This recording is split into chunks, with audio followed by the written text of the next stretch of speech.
I think it's cachet and credibility. I mean, in our world, we kind of think everyone's written a book, so who cares? It's what the book opens up for you. It's kind of like this key that opens the door to Narnia. It's like this magical world that exists for published authors. We just had I think literally this morning, a 16-year-old author sign up to our fiction program to write fiction. So it's just been really cool seeing the ripple effect. It's a little better inspiring kids to like be authors and use their imagination instead of being TikTok stars or do stupid things on YouTube for clicks. Your head, you're like, I don't know if there's a big market for, witchcraft basket weaving, but okay, write the book. Welcome to ClickFunnels Radio, the podcast that brings you the latest strategies, insights, and success stories from online marketers just like you who utilize funnels to grow their business. Our mission is simple: to help you unleash the true potential of your online business by harnessing the power of funnels. Join us every week as we bring you exclusive interviews and thought-provoking discussions that will revolutionize the way you approach online marketing. Here are your hosts, Chris Cameron and Ben Harris. Welcome back to ClickFunnels Radio. My name is Chris Cameron, and joined with me is my co-host, Mr. Ben Harris. How are you, sir? I'm doing fantastic. The sun is shining. Couldn't be better. Oh, that's awesome. Well, it's not shining as bright as it is where our awesome guest is from down there in Austin, Texas. We have the one and only Chandler Bolt. This guy is the founder of selfpublishing.com, formerly Self Publishing School. These guys are amazing. I've known these guys for a long time. We've been able to kind of be at different events. Matter of fact, that's where Chandler and I met, is like, we were speaking at similar stages and stuff. And it was just really, really cool to get to see what their main purpose was. And they help people get their messages out by writing books, by publishing, without having to, get a big publishing company and do all the legwork. These guys are pros at anybody who has a message that they want to get out to the world. They can teach them and show them how to publish their own book. So with that, welcome out, Chandler. Good to see you, man. Chris, Ben, great to be here. Thanks for having me. Yeah, you say it's 80 degrees there in Austin right now. People are wake surfing already. It's February, dude. What's up? Yes. It's exciting time, man. It's exciting time. It's getting warm. Jealous is an understatement. Yeah. Well, hey, you guys, talk to me kind of why, you had this vision to help people write books, because I think there's an instant credibility. And we have a lot of entrepreneurs, right, that listen to us, that are building funnels. They have maybe a signature talk or something like that, but they don't have a book. And I think having a book, Russell's written 3 or 4 of these things. He's got the box set. He's got a bunch of them. How does that establish credibility, and why is that so important? Why did you start this? Yeah, I mean, I think the question I would ask listeners here: how'd you hear of Russell Brunson? How'd you hear of ClickFunnels? Yeah. Enough said, right? Probably through, if I pan my computer over here, probably through one of these books. Yep. I know a lot of people can't see this. A lot of people may be listening, but trafficsecrets.com secrets. Oh gosh, expert secrets. One of the books, right? And so books are, the root word of authority is author. For a lot of people, they first become an authority by becoming an author. And it's the best. People say a book is a new business card. It's better than a business card. Because if I were to give you a business card today, you'd probably throw it away within 24 hours.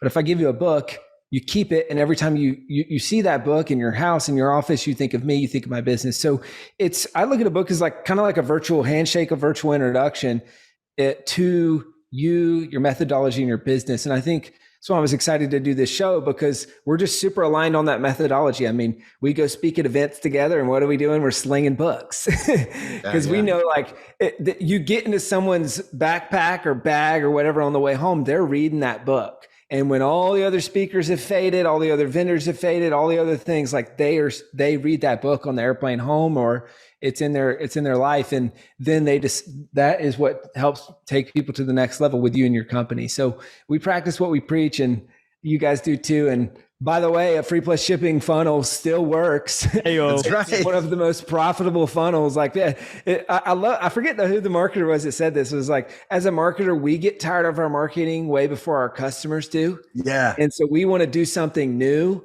just because it's new and neglect the thing that's been working. So I think it's very easy for a lot of people to say, oh, free plus shipping book funnel. Like, there's no way that works, because we've seen it for a long time, but it's still one of our best performing funnels. And I know for you guys, one of your best performing funnels, and it's a tried and true funnel that is really good when you do it through ClickFunnels, by the way. You guys make it really easy. Yeah. And a book is a funnel on its own. Like, you want somebody to binge watch you. There's a lot of different mediums out there, YouTube, short form, long form, all these different things, whether it's Instagram, TikTok, you name it. But I love what you just said about authority. What is it about a book that is different than all those other mediums that gets somebody to go, oh my gosh, Chandler or Ben or whoever it is knows exactly what they're talking about? Maybe some people don't know what they're talking about, but all of a sudden it's on paper and you read it and you're like, oh, yep.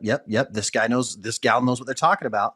What is it about that medium versus all the others that is so Yeah, I think it's cachet and credibility. I mean, in our world, we kind of think everyone's written a book, so who cares? But I think to most people, I mean, the New York Times did a study that said that 81% of people want to write a book. We know that less than 1% of people actually do it. So when you actually publish, you become part of this 1% of people who have published, and you are credible because you have published a book on that thing. And so just instantly, if I as a consumer am comparing two people and one person has published a book on the thing that I'm hoping to get their help for, it's just a social proof signal, right? And so I think that's a big reason why it's a separator in the marketplace. But then beyond that, it's what the book opens up for you. So, we always say a book is kind of like this key that opens the door to Narnia. It's like this magical world that exists for published authors. And this is what happened for me when I published my first book. It was all these things that I didn't think would happen, but they just started happening, like getting to come on a podcast, like building an email list, getting to speak at events, like all these things. And so I think it's this kind of gateway into even local PR, TV, newspaper, all the things that then with it, it's like kind of like a credibility stack that just opens up a lot of things. That's massive. And as you probably know, just in the ClickFunnels community, we're also disciples of Dan Kennedy, right? A lot of originated direct response advertising mainly. And, Dan's always been massive, right? The first step to becoming a subject matter expert is to write a book, right? Mm-hmm. And he suggested for whether you're a business owner or even a sales rep too, right? From a prospecting tool and social proof, a lot of things you've hit on. I'm curious about what was that process like for you? Did you become author first, then business owner, or obviously published and your other books that have came out? Yeah. Walk us through that journey. Yeah, great question. I was looking back here on my bookshelf. Dan Kennedy stuff? I got a Dan Kennedy book over here somewhere, which, by the way, Disciples of Dan. It's like, that's right. That's a good hook. I don't know if you guys actively use that. It's kind of funny. Just slipped out. I don't know what you So, I started running businesses, and so in high school, I ran a couple businesses, and then college, I ran a house painting business through a company called Student Painters. And so in kind of the more traditional business world, I came businesses first. And then my first book was actually kind of bred out of things that I learned starting my first 6-figure company, painting houses, that I wanted my friends to know who I would call them entrepreneurs. Like, they wanted to start a business, but they weren't really doing anything about it or didn't really know how to get started. So that's actually what sparked the first book. It was kind of lessons learned. But then the books became a business of their own, kind of like back to that Narnia point where we just started opening up all these things. And so then I realized, like, this is a building block. The first book that we published, it was called The Productive Person. It was about productivity for entrepreneurs. And we launched the book, and then within 2 or 3 months, we had an email list of 4,000 people from the book. That's it. And we had nothing to sell them. So it's like the opposite problem that most people have is, hey, I've got a product and no email list. We had an email list and no product beyond the book. And so that started the whole kind of online exploration of, maybe we need a funnel, maybe we need a product. Do we do the value ladder? Do we do all these things? And then ultimately, as I kept publishing books and they kept doing pretty well, people started asking how to do it. And that led to Self-Publishing School, which is now selfpublishing.com. And then that's where, to your point, published my newest book. That's generated millions of dollars in sales for selfpublishing.com because it's the starting point. We put that in everything that we do, and it kind of starts the conversation. Yeah, a lot of times I think people go, okay, if I could just be an author. Okay, we're not talking about, most of the time, we're not talking about nonfiction stuff, right? Or we are talking about nonfiction. Like, we're not talking about fiction. We're not talking about Narnia. Right.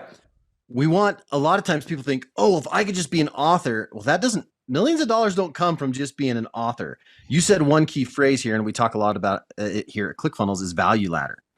If you can get in, a lot of times authors or people will use, whether it's an ebook or even better, a published book, as a lead grab. They'll put this in because it's costing you money to make this. You say free plus shipping, but obviously the book is not what's making the money. Maybe that's self-liquidating. I don't know. It depends on what you're doing, what the numbers are. So what other things are you offering? Obviously with selfpublishing.com, you teach other people to do this, but maybe some of the other people that you've worked with, talk about their value ladders. Yeah, that's great. And so, I mean, first is the free giveaway. So all different formats, we use that. We do the free giveaway of a book in person when I speak at events. And that's a big part of how, we can lead collect 30 to 60% of a room by giving away a free book in exchange for their contact info, which is huge. And that book costs us $4 or $5. So if you just compare that to what we and other people are paying for leads online that are way less qualified. And I think that's where people just don't compute the math. They're like, well, hold up, man, I'm going to spend like, $1,200 to send all these books to this event. Why would I do that? It's like, well, because you're going to get hundreds of leads. You'll spend that on a Facebook ad. That's probably your daily limit on a Facebook ad or on your Facebook ad account. Or maybe that's the limit where your card gets charged $1,000 every $1,000 you spend or something, right? So, but people don't think twice when it's there, but they do think twice when they're spending money on physical books. So there's the giveaway on the in-person. Then there's the giving away different formats digitally. So we give away the ebook all over the place. We give away the audiobook all over the place. That just has inherent value. And we even I know a lot of people listen to this, so they won't be able to see this, but I'm showing on the screen here. It's the literal first page, I think, in my book there's an audio book right here. And then there's a link to get it for free. Right. And then there's a video, this is my best converting webinar. Right. And so right away. And so this is one of the ways that we, if you've ever done the look inside feature on Amazon, preview the first 10% of the book. A lot of times people will think Chandler's an idiot. He doesn't know that I can just preview the book and get the audiobook for free. Well, of course I know that, right? That lead way more to me than the $2 I'm going to make from that Kindle version or that print book, right? And so that's how we funnel hundreds, if not thousands of leads a month off of Amazon into our ecosystem through the book, right? And so give away the audio, there's the ebook, and then there's free plus shipping with the physical book. So we do that all over the place. And so that's just like the start of the funnel. But then to circle back to the value ladder, for us, that free plus shipping, you might have an order form bump. You might have, for a lot of people that have a one-time offer or something on the follow-up, what we do is actually just make it way simpler because we're not that good at the low ticket stuff. And we're not that good at, I feel like what a lot of you guys are really good at, which is like, the upsell, the cross sell, the all those things. But what we're really good at is we got a great sales team.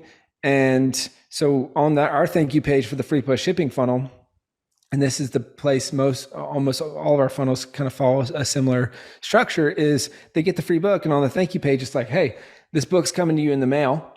It's going to be really helpful. What this book can't do is talk to you and customize a plan for you. Right. And that's what we can do. So if you're serious about this, if you want to go faster, further with your book, scroll below this video, book a call with the team. We'll put together a custom plan and see how we can help. Right. Only if you're serious, overachiever, we're kind of trying to disqualify people. Yeah. But then that's the simple funnel that we use, which is, okay, free book on the front end. And as you guys know, people who pay attention. Right. So if it's a free plus shipping funnel, they're even now, all right, now we got a list of customers, not just subscribers. So that's kind of the flow for us, where we want to get them on a call as quick as possible so that we can then diagnose and see how we can help. And you do this live, you do this on a webinar, like it doesn't matter. It's the same funnel. The choreography is just a little different. Like you'll do a webinar. We've done these together, right? You'll do a webinar and you push everybody to go to your sales team.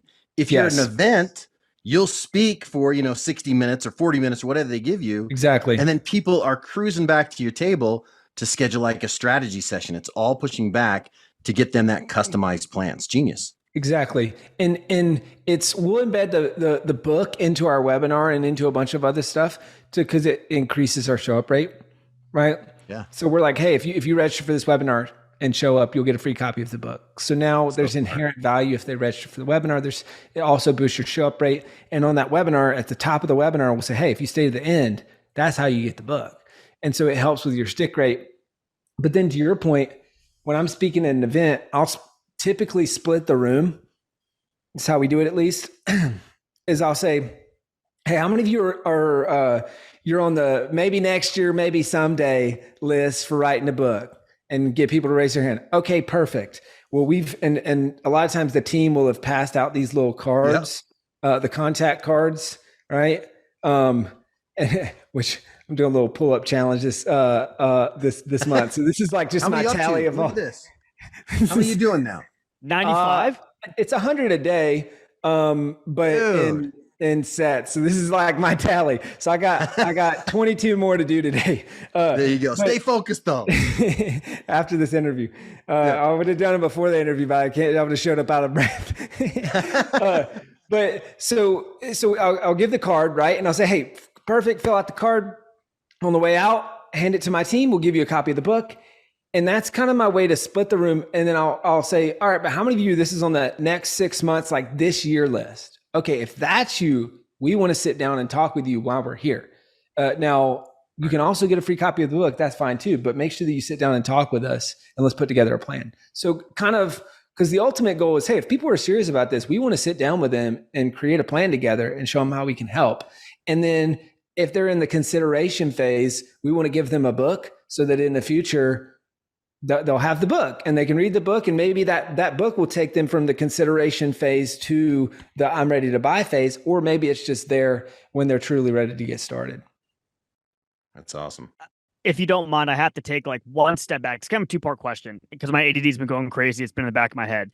You mentioned with just passing, you wrote your first book about productivity for entrepreneurs and just, sold 4,000 copies. Like it's no big deal. And that's an insane feat. Were you listing this on Amazon? How did you sell 4,000 copies with no audience? It was, it was on Amazon. Yes. And it started out as just a PDF. We just wanted to make a PDF for our friends, but then it evolved. And then we said, hey, let's just put this on Amazon. And so we put it on Amazon, and just a lot of guerrilla marketing. I mean, it's all the things like when I ran the painting company in college, I was number one in the country and number one in the company my rookie year. And it was basically like a franchise kind of. So they've got a system and you just work your butt off. And if you do it, you'll be successful. And so I did it. And, but there's a lot of things that you learn, like you're knocking on doors, asking people to paint their house. So it's just, guerrilla marketing, like, hey, I couldn't help but notice that you have some wood rot on your soffit. And, we should fix that and we can paint your house, And so you're putting flyers on mailboxes, like 500 to 1,000. For me, it was every Friday night from the hours of like 8 p.m. to 11 p.m. or midnight. Right. And super good for your social life. Yeah, right there. What's that? Super good for your social life. Friday nights, Oh yeah, it was fantastic. I didn't have a social life. I was in grind mode. But what that taught me is we applied all that to marketing the book. So it was just, okay, guerrilla marketing. Like, let's reach out to people. Let's get people to leave reviews. How does the Amazon algorithm work? Let's make sure that we're feeding into that. Like, what are the things? How can we reverse engineer this and then just outwork every other author to sell more copies? So there was that bucket. But then I think what that experience taught me too is the power of going from one to one to one to many, and working smarter with your marketing, not just muscling it. And so I think that's the power of the book. Obviously you do this work once, and then this book goes on to impact thousands, tens of thousands, maybe even millions of people, right? We call this leveraged impact. And so it brings leverage to what you're trying to do. But it really dawned on me, when you're knocking on one door at a time and dropping one flyer at a time and all that stuff, you can't help but, you get the 100th door slammed in your face and you get cursed out and someone threatening to like pull a gun on you to get off their property. You're like, all right, maybe there's a better way. And door-to-door marketing is very effective. You got to have a certain, kind of demeanor and just, maybe borderline masochist to like enjoy it and be good at it. But what it taught, I mean, that's when I kind of the epiphany was, hey, there's got to be a better way. Oh, what if I could get in every one of these mailboxes in the whole county? Oh, I can. That's called a newspaper. Okay, well, how do I get in the newspaper? Well, let me reach out to every single person in the newspaper and have them do a story on me. And so that led to, I got a story in the newspaper. I got a story on TV, all this stuff. And so that's when it started, the wheels started to turn to, okay, there's mechanisms where I can do work once and then that gets mass distributed to a bunch of people. And so there's PR and publicity, obviously. There's partnership marketing, which I know you guys are both aligned on and big fans of. And then there's a book to kind of fuel that. So I feel like that's kind of like a side road to answer your question of some things I learned from that and then how that relayed to launching the first book. Super cool. And that gave you, some hard-earned sales experience probably throughout that process. When you first launched Self-Publishing School, or now Self-Publishing at the time, Self-Publishing School, were you the original, Mr. Everything? Were you, doing books? Were you making sales? Were you doing all the marketing? It was really a one-stop. You're a one-man band, right? For the most part? Yeah, kind of. Yeah. So I launched the first version. We called it Best-Selling Book System back in the day. And there was 3 of us. And then we had a partner who wasn't really pulling his weight. And, as partnerships often happen, it was like, all right, well, this is not working. So then we just split and rebuilt it as Self-Publishing School. And it was me and another partner. And then ultimately ended up buying him out of the business later. So it was the 2 of us at the start, and kind of, he was more ops, I was more marketing and sales. And then we started scaling and then bought him out. And then, I think we'd maybe hit $1 million in revenue by the time we hired our first employee, but then now we're 60, 70 employees, maybe more than that. But on that team aspect, well, go ahead, Ben, you go first. Just one more follow-up question with starting off. When you were getting your first couple of sales, did they start to roll in pretty quickly? What was that process like? Yeah, we did the launch model. So, that's peaks and valleys. It's definitely got its pros, but then it's definitely got its cons. So it was, I see Chris taking a big inhale. It's like a lot of trauma in that, in that big inhale. The body language said it all. But so it was, that meant that we got our first customers and it was like $86,000 or something. And with the 3 partners, and then that was like the first 6 to 9 months. So then by the time that was revenue, not profit, right? So that was the year that the IRS said, how there's like a threshold where if you're below this, you don't even got to file. They're like, you're good. Don't even send us anything. I love it. The silver lining, Chandler. You're below the poverty line, and we don't even want to deal with your tax return. So that was the first year. And then the next year, we kind of did our big launch of Self-Publishing School. And that's when it was an affiliate model. We did applications, all that stuff. And so that's when it really started to pop. And we got our first, few 100,000 in customers, and then kind of just started doubling down from there. I'd be curious to know, like, what percentage, even if it's rough, are you getting through partnerships versus like paid media versus like events? Well, partnerships are probably going to be events. Like, how much of that is coming through affiliate or partnerships versus, typical, either your list or ad spend?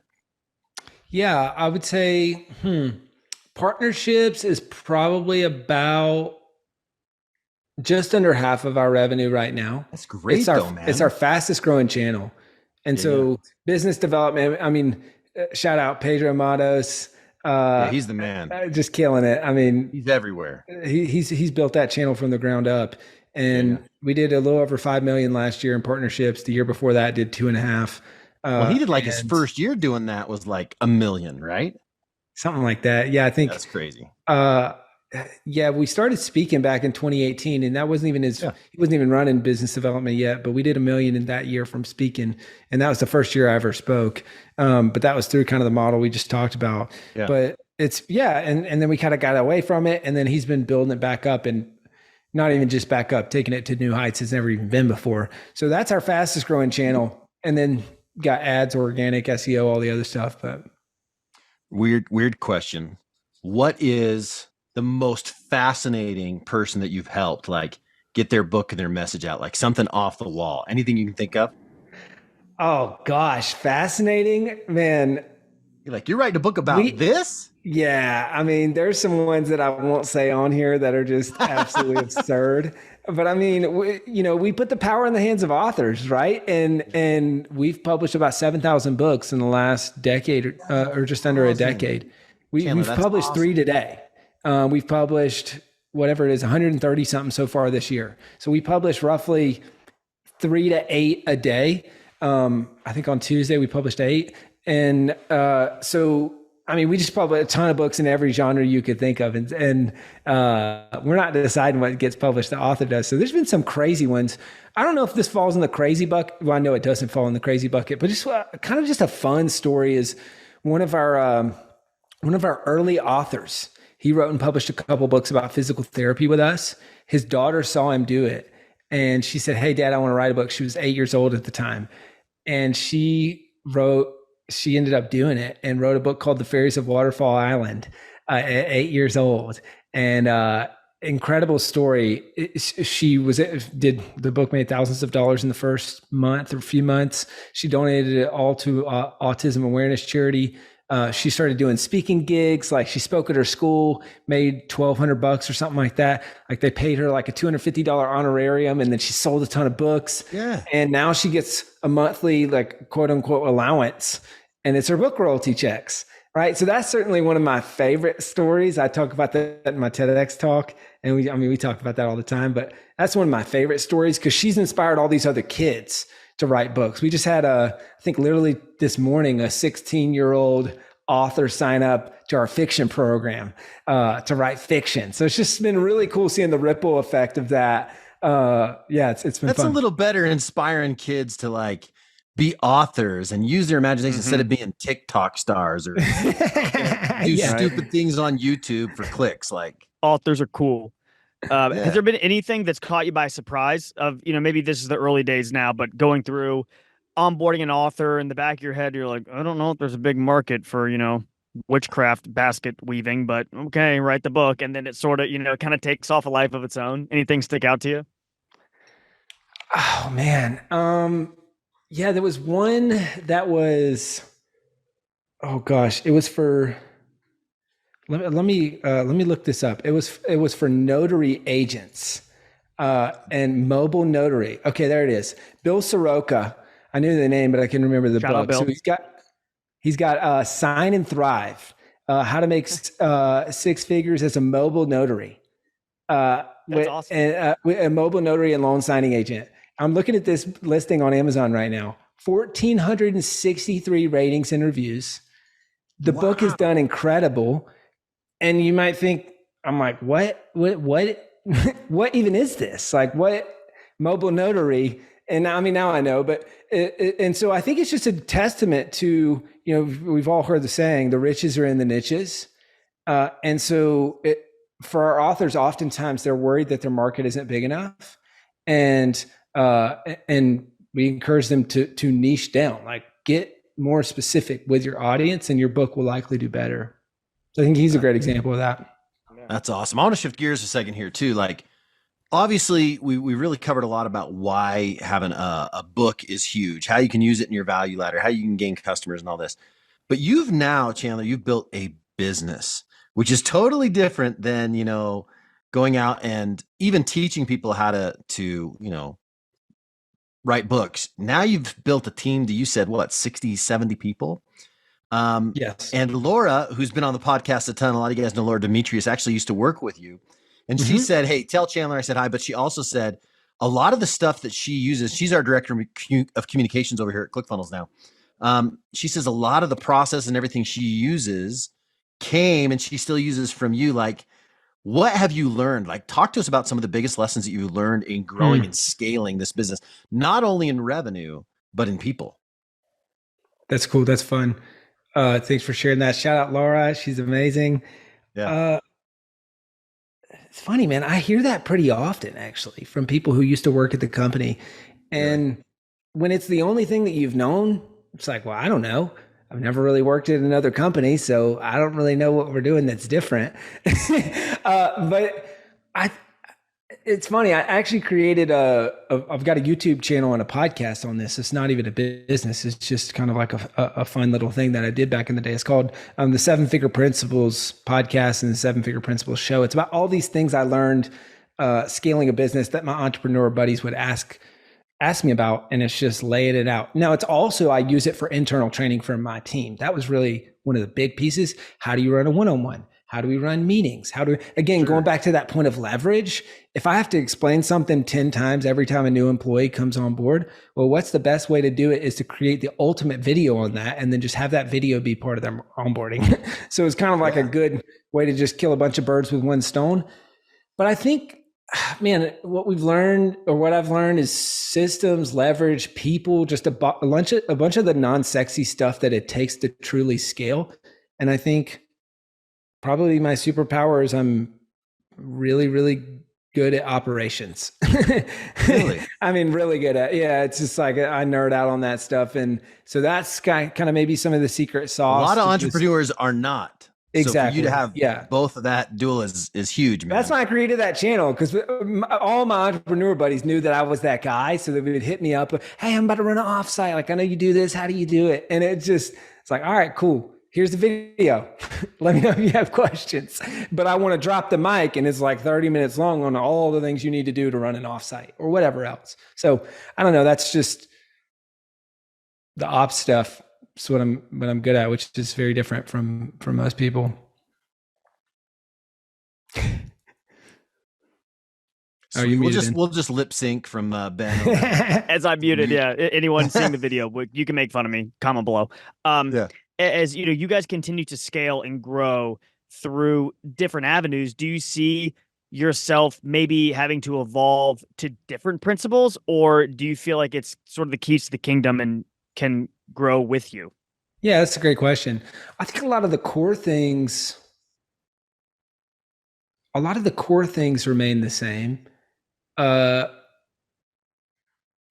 there's definitely a lot of aspects of what got us here won't get us there. So especially around communication and people. I mean, those things just start to break. And so you have to rebuild. And so maybe the way that you run the offsite is slightly different, like the way that you structure the breakouts, the way that you do different things like that. But the core kind of the purpose of it, the core mechanisms are the same. So it definitely evolves. But then there's just core things like our core values don't change. There's a bunch of stuff like that. It's like, all right, this is the way things, principles, and bloom where you're planted, and best is the standard, and stuff like that. It's like, all right, that's not going to change.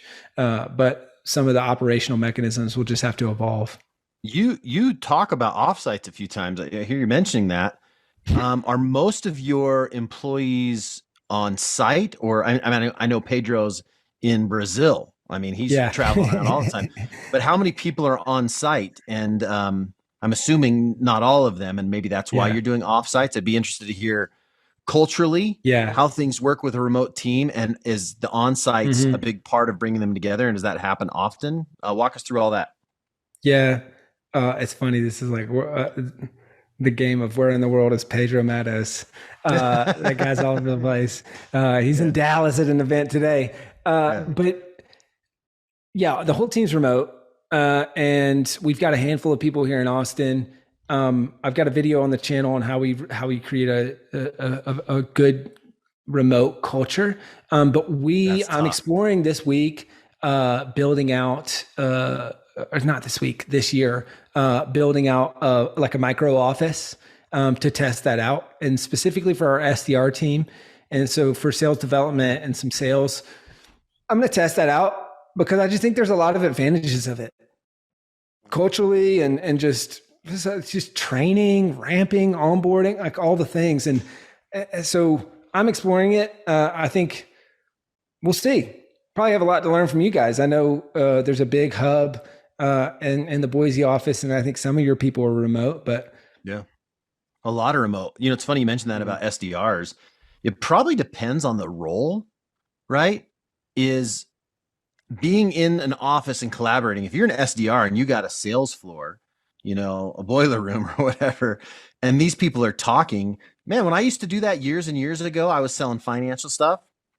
When I heard somebody say something that I loved, I could start using it. And there's this vibe that happens. People start selling, then everybody starts selling. So sales might be a really, really good place to have, like local, like together in an office to collaborate, just fill the juice. Because man, trying to do sales calls from yourself behind a computer and like prospect, it's like, well, I could go do that, or I could go do something else. And it's like, a lot of times it's really hard for someone that's not self-motivated. Yes. Yeah, I agree. I mean, that's my hypothesis. I've never done it. Again, I think that's both the challenge and the opportunity of building a company when you've never really, I would say never really worked at a company. Obviously I worked at companies before this, but in this capacity and in this way, I've never worked in corporate. I've never went to an office. I've never worked at a company that was this big or doing, this type of stuff. So we're figuring out as we go. So the hypothesis is that what you're saying will be true. And then talk to me in 6 months and we'll see if we'll do it. We'll do it. So these offsites to kind of bring everybody together that is remote. How often are you doing that? And talk us maybe a little bit about what you do and the purpose.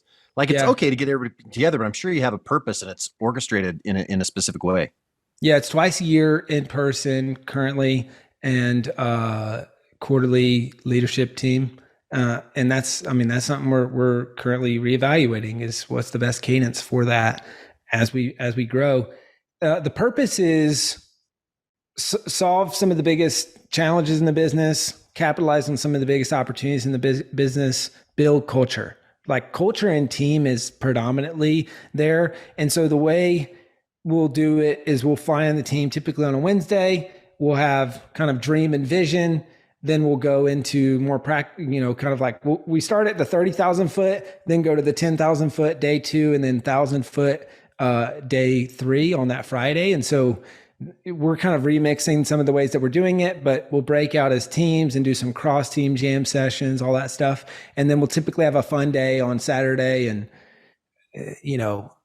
maybe do a cookout or pool party or go to Disney or something like that. And then fly everybody back either Saturday night or first flight out Sunday morning. So it's kind of like, all right, this is our area to get together in person and build relationships, build the culture, and then operationally solve a bunch of stuff, move a bunch of stuff forward. Yeah, that's very important. Cool. Yeah, and I appreciate the insight too. Just from a business owner's perspective, a lot of listeners that we have are trying to get to that level. So it's great to hear the insight. And even, my opinion is probably a little bit biased, but for people who are listening to this, and you mentioned there was a study done, I think it was 81%, I could be off a little bit, but the people who are listening, and there will be plenty, who are considering writing a book, right? They have the idea. What would you tell them? Start. Stop talking about it, thinking about it. Start doing it. I would take 15 minutes as soon as you're done listening to this podcast and mind map everything you can think of on the topic of your book. So what are the stories that you have, the lessons that you've learned, the books that you've read? Take 15 minutes, write out everything you can think of. That mind map is the M in what I call the more writing method. It's an acronym, but start with the mind map, grab my book published, and it'll walk you through the process, and then you'll be off to the races. But you got to start. There's never going to be a perfect time. You're never going to have time to do it.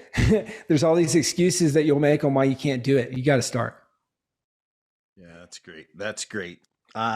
Okay, so if somebody wants to find you and they want to get started with you to shortcut this, where do they find you? How do they do it? I'll split the room. So you can go to so if it's on the maybe someday list, you can go to publishedbook.com/free, get a free copy of the book. If you're serious about it, book a call with the team. Selfpublishing.com/apply. So selfpublishing.com/apply. That's where you can book a call with the team. We'll talk about your goals for your book, your challenges with your book. We'll put together a plan We'll do the things we talked about earlier in this episode, and then hopefully we'll end up working with you on your book.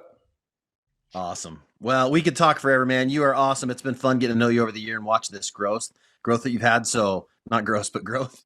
All the best to you guys. You guys are a rock star team and just awesome stuff. So congratulations. Hey, thank you guys for having me. And thanks to both of you. I mean, you guys have done, just been a huge part of our growth, and you've helped Pedro. You've got on the phone with Pedro. You've sent events our way that we end up both speaking at. Like, just love the partnership and collaboration, and appreciate you guys. Well, we appreciate it back too. He's been awesome too. We'll have to have him on a guest too, because Ben, it'd be fun just to talk about that whole like partnership. Sure. The partnership marketing playbook. It's awesome. Right? It's so cool.